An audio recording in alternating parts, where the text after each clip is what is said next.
Simple ra kayo, ang akong dadon na mensahe ng gabi na, tawag na ko ni heavy snack. Ano ito pa, heavy snack?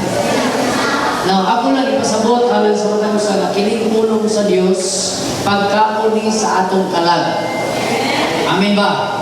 Muna pagkaon sa atong ang kalag. Physical na lawas, mukaon ta, pamahaw, panihod ko, panihapon, pero ang atong kalag, dili na ito pwede pakanon o unsay atong ipakaon sa physical na bahin. Ang pagkaon sa kalag, mao ang espirituhano na pagkaon na mao ang pulong sa Diyos.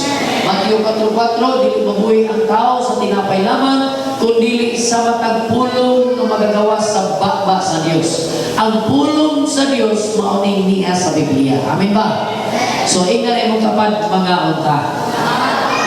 Heavy snack ni Ron. Amen ba? So, atong ginagawa atong mga ulo, magkapunta most gracious and eternal loving Father, thank you, God, giving this evening, Lord God, ani kami nagaduol diya sa trono sa mong grasya, tungod kay amon na usab ng ipangandoy ang espirituhanon nga pagkaon iningkat na sa kagabigon. Amahan ko, mga among pag-ampo, amahan, na ikaw ginagapanalangin sa mga busa, nga magapaminaw sa imong mensahe. Lord God, ang itubutan ng imong balang Espiritu Santo, mga mga trabaho iningkat na, o ikaw ang among magtutudlo. Tudloy kami Ginoo, may tungod sa imong kabubuton nga rin mo sa pangalan ni Jesus. Amen. O amen. Ining taka mga igsoon, magadala ko sa mensahe, the long search, ang dugay ng ipangita. Usang ini ka bersikulo, na pirmi natong gibalik-balik, pero atong gimemorya, atong paggibutangan, o tuno para atong makanta. Pero this morning, ganina kadlaon, iyon ko sa Diyos, ginuhod sa may mong mensahe, alang ka na mo, because I believe that we are now naanatakaroon sa gitawag og dispensation of the kingdom. Nana sa dispensasyon sa gingarian. Although naapagyapon sa grasya, pero we are now in a transition between the dispensation of grace and dispensation of the kingdom. Ang dispensasyon o na anggot pasabot sa iyahang panahon. Panahon sa grasya, panahon sa kingarian. And we are now in a millennium years. O ang millennium, bot pasabot sa millennium, means 1,000 years of reigning Jesus Christ. Supposed to be 2020 na daron, supposed to be si Jesus na ang mag-reign. Are you with me? Pero para nato murag late of 20 years, pero para sa Ginoo, time na sa Ginoo. Are you with me? Ano ba? So, balik ta sa Matthew chapter 6 verse 33. Matthew chapter 6 verse 33. Ang tema ron gabiuna, the long search. Ang dugay ng ipangita. Amen. Nagyo ng pulong sa Dios. But seek first the kingdom of God and His righteousness, and all these things shall be added unto you. Ato pagipilibutangan o tuno. Seek ye first the kingdom of God and of His righteousness, and all these things shall be added unto you. Hallelujah, hallelujah. Amen. Pero ato magining nasabtan pag-ayon niya, kapila na naman yung memorya, di ba ka yung tuno, halos kada domingo isgi kanta, haraan na kayo ni kantaha. Pero doon na ito sa ka-word na girima sa Diyos.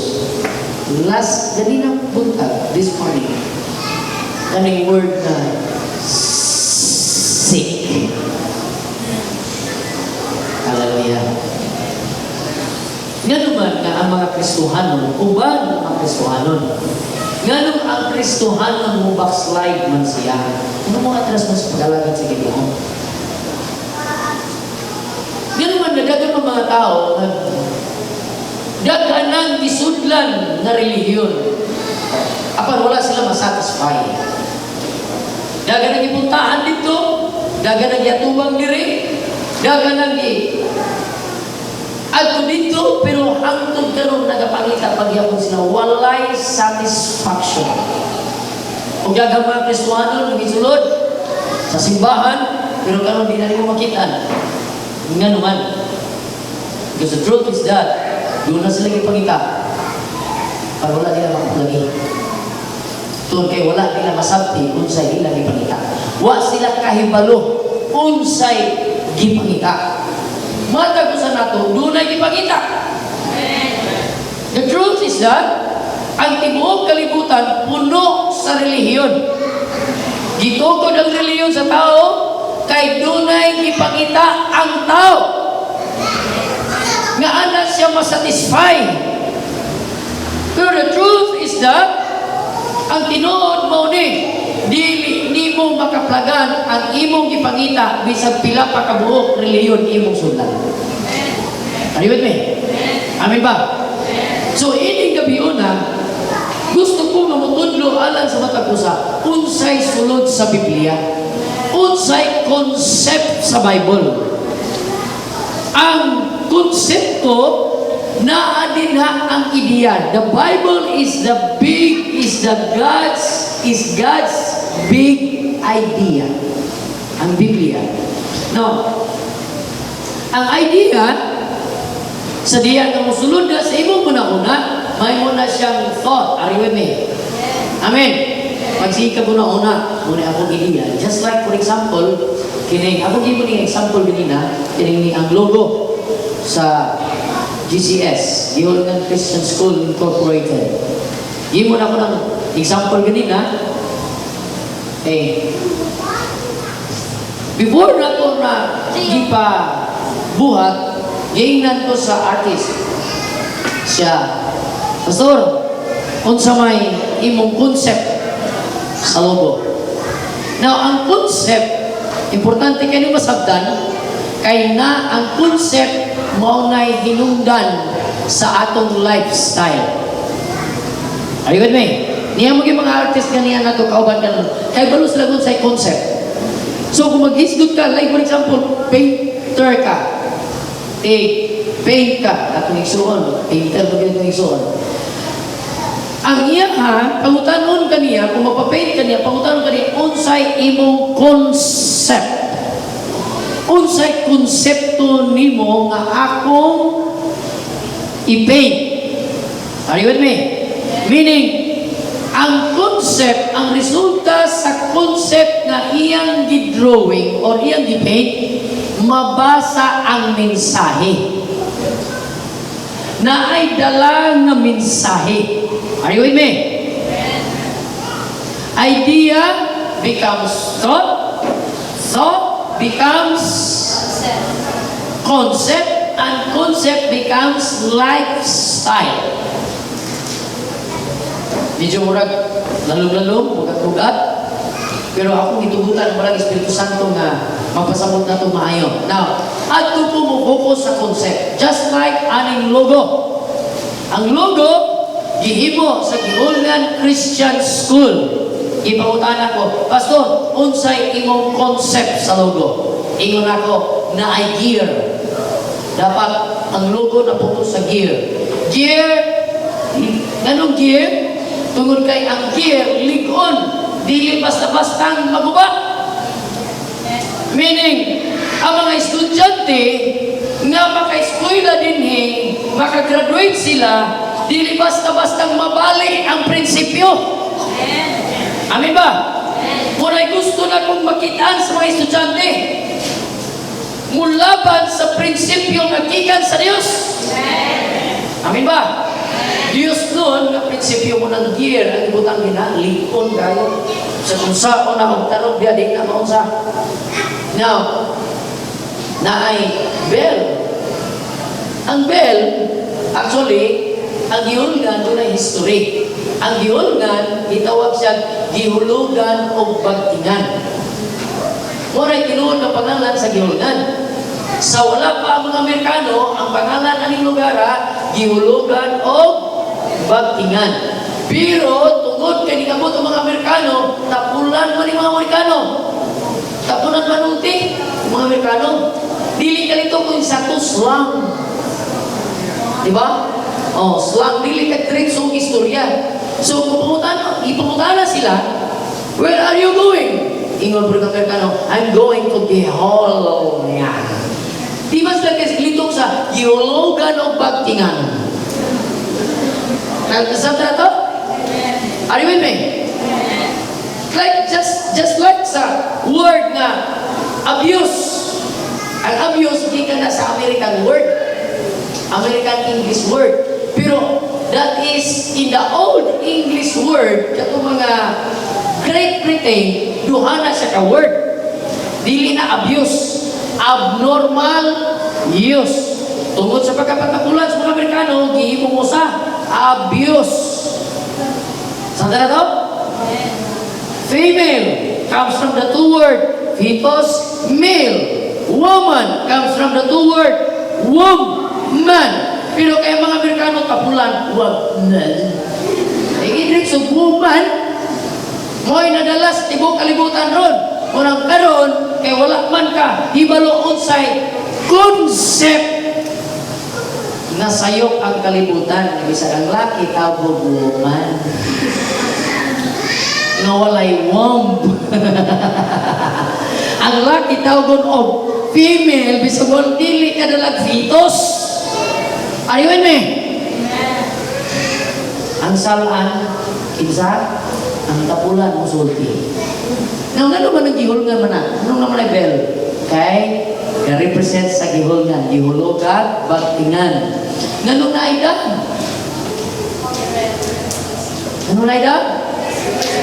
It represents the Holy Spirit. Meaning, kinigay ang eskwelahan na mugna ni sa balaang Espiritu Santo, ang direksyon gikan sa balaang Espiritu Santo. Amen ba? Nganong na-islas diha, but pasabot, i-cancel na kung unsay tunglo aning lugara. Amen ba? Puti. Nganong na Bible? Because our teaching based on the Bible. Nganong na church? Para mahimong kahayag. So nakuha na ko ang concept. Ngano ang dab? Kuha mo na siya. Nagtanggap pag yung green. Ano wala? Pwede na kung wala green ha? Pero ngano naman ay green? It represents freedom. Are you with me? Amen? So, mauna siya ang concept. So, every time mo tanaw kas logo, mauna yung pagdagan na lifestyle sa eskwelahan. Kailang luguan, hindi na matandang. Bisag kung sao na, emblem na siya sa eskwelahan. Meaning, bisag wala na ko, wala na ang board, ang logo magpabilin, ang mahabilin na mo padayon sa eskwelahan, mo tanaw sila sa logo, maunay concept sa logo, maunay original na emblem. Amen ba? So ang mga naa sa board unya in the future, in the next generation mayon sila, kini mo'y atong sundon kay mo'y gituman, maunay pundasyon ining eskwelahan ha. Walay makausaba na. Andun mabalik sa kining Isus. Are you with me? Amen? Ako na to? In the same way, salamat. Ato silang pakpakan. In the same way, ang Bible has the concept of God. Niya nini ang konsepto sa Dios. Ngano mo atras ang tao sa pag-alagad sa Dios, ngano mo backslide sila, ngano maluya, tungod kay wala masabti unsay concept sa Dios. Unsay konsepto sa Biblia. Now, muna'y atong isulti, there are 3 common concepts in the Bible. Ano na tulo lamang ka-konsepto sa Biblia. All of this concept is in the Bible. Gikan sa Genesis up to Revelation, kining tulo, maunay atong bantayan. Number 1, unsay ipangita niya ay gingharian. Buot pasabot, kung naay ipangita, naay nawala. Isod ng pangitaon ng wala mawala. Kung dili mo po na nimong pangitaon ang nawala, kay naaraman. Saan na ito? Amin ba? But pasabot, kay di man siya, seek first Pangitaa pag-una, buot pasabot, nawala. Kung na kay 100, na kay 99 pesos, kung yan na kay bayro na nabalik 100, mangita ibang piso.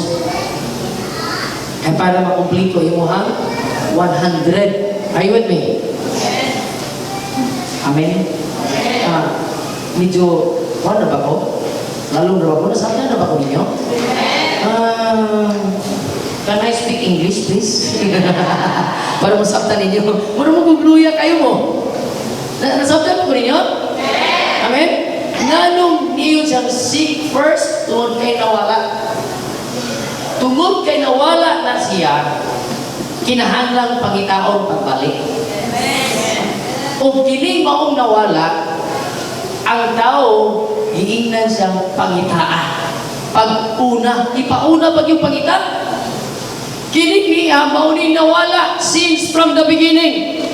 O wala masabti sa tao, bisag asya siya paingon, nangita siya ani. Number one, God, onay concept sa Bible.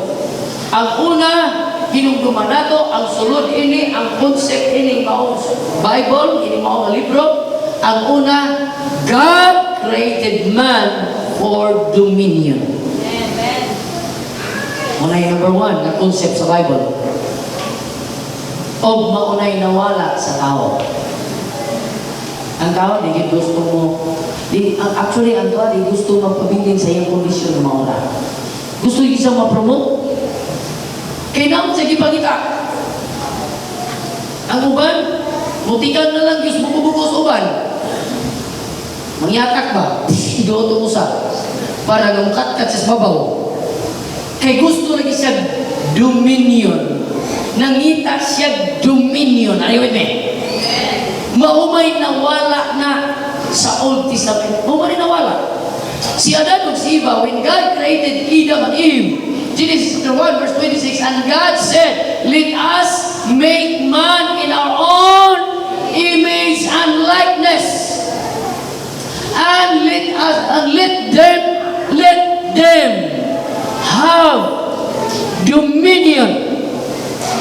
So ang original design sa Diyos sa tao, God created us for dominion purposes. Amen.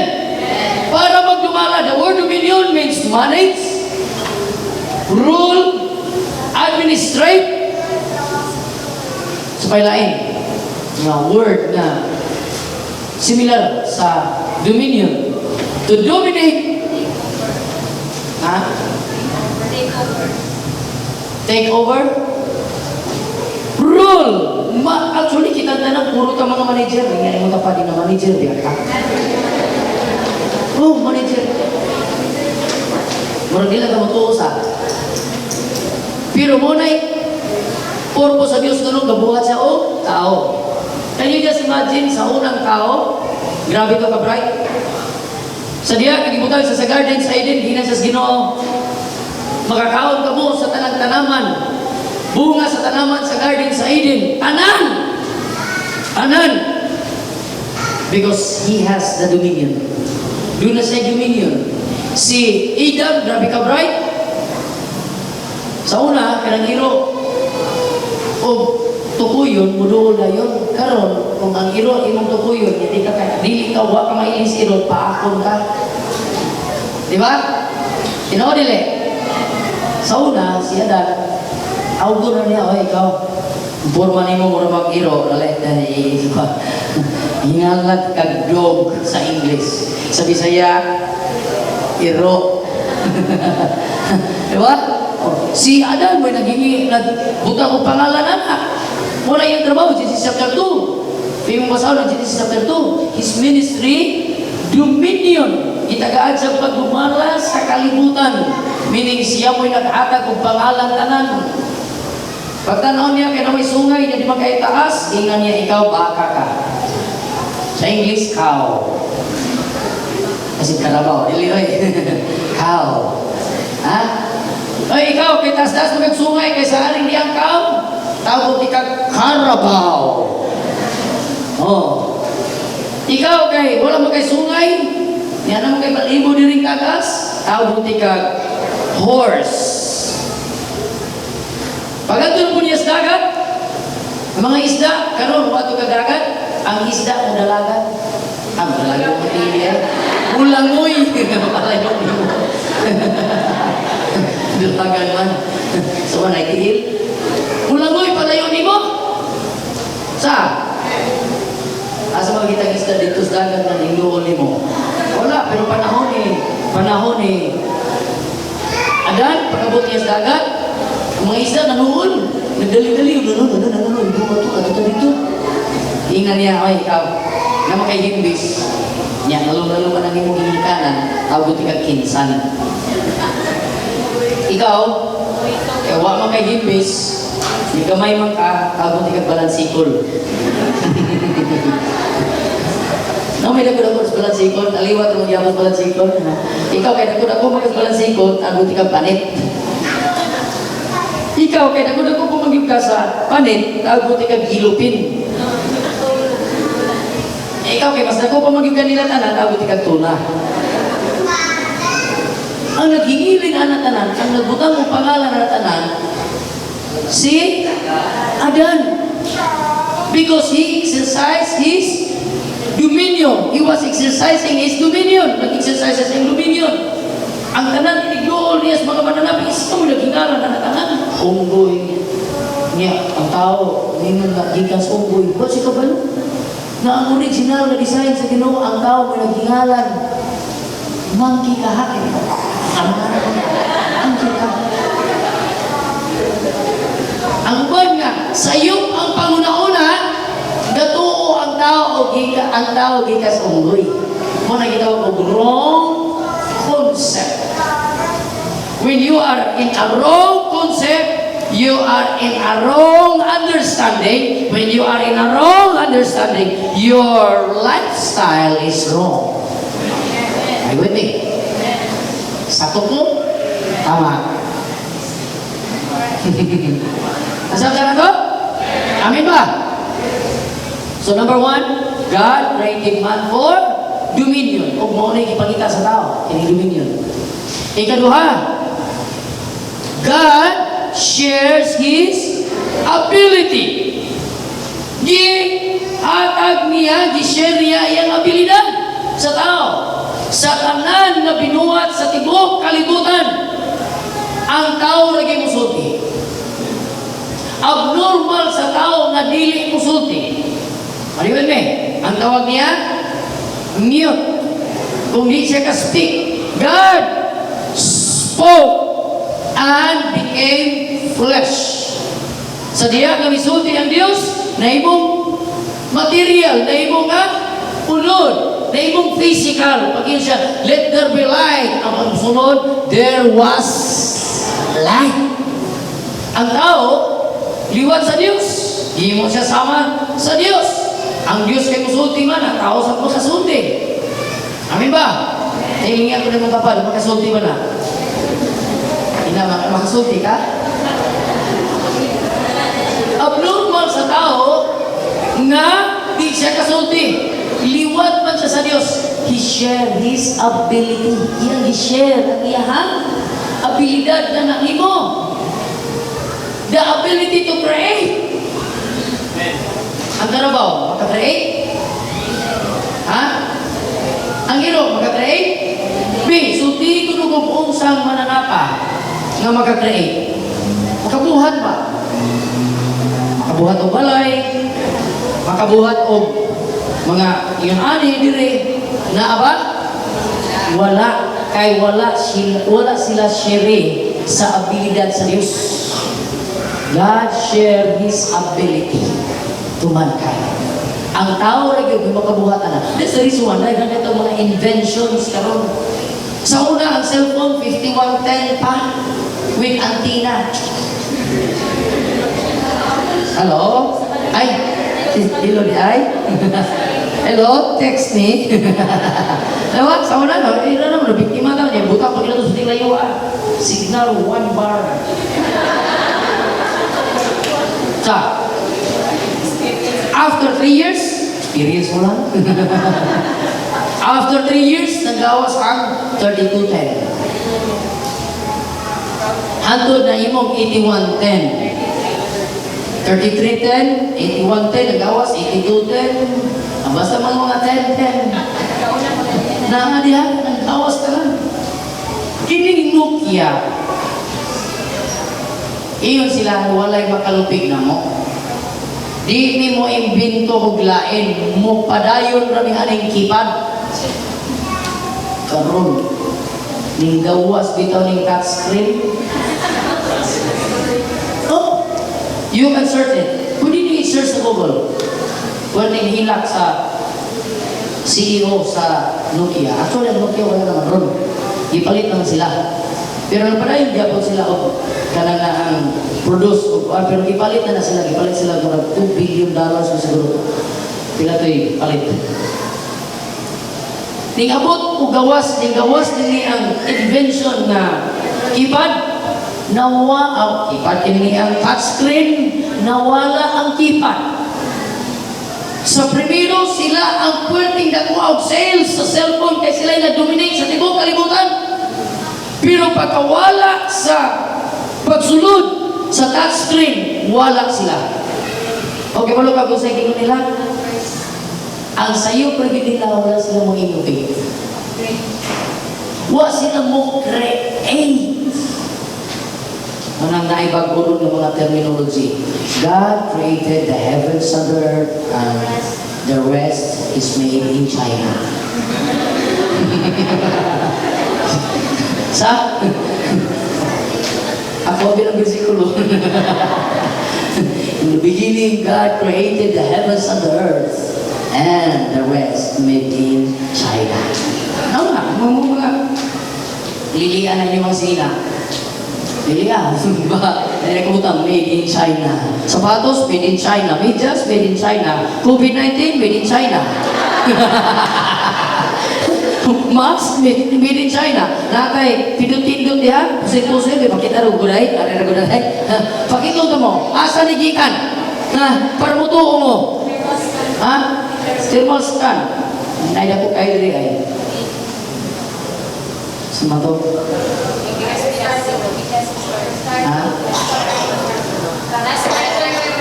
Okay. Murag mas karton di ay. Okay. Ano nakabutang? Made in China. Kaya ba mo? Ang China, murag ako sa abilidad sa Ginoo. Ang Kristohan ng murag pinitaon. Ang mukmuk. Are you with me? Because God shared His ability to mankind. Sa to? Amen ba? Amen?